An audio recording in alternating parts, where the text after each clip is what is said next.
Good morning mga idol. That's right.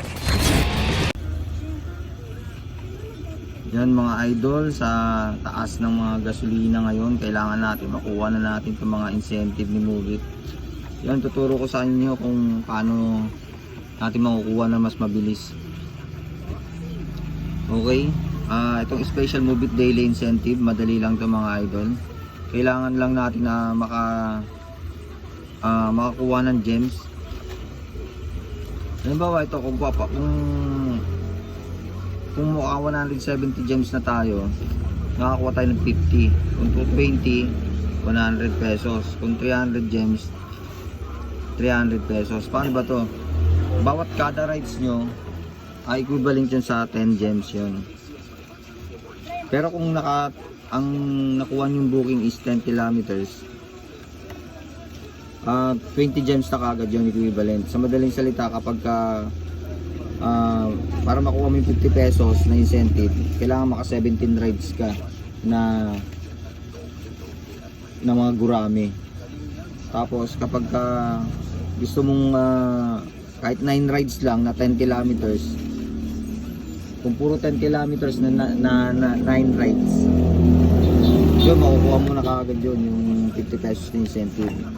Tapos kung sinisipag-sipag ka pa, pwede mo makuha itong 100 na incentive para mas malaki yung matitake home mong incentive.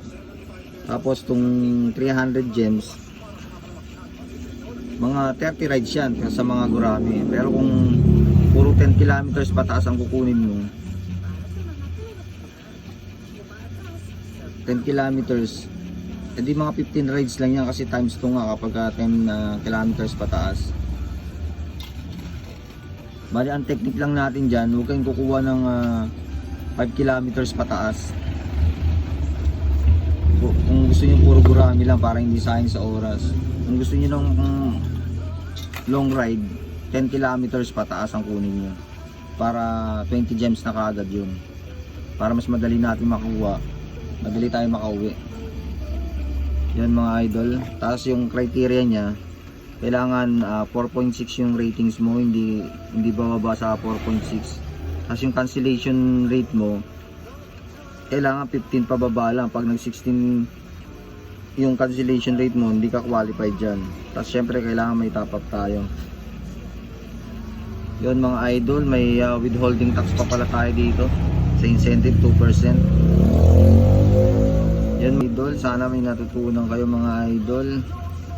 Ride safe mga idol.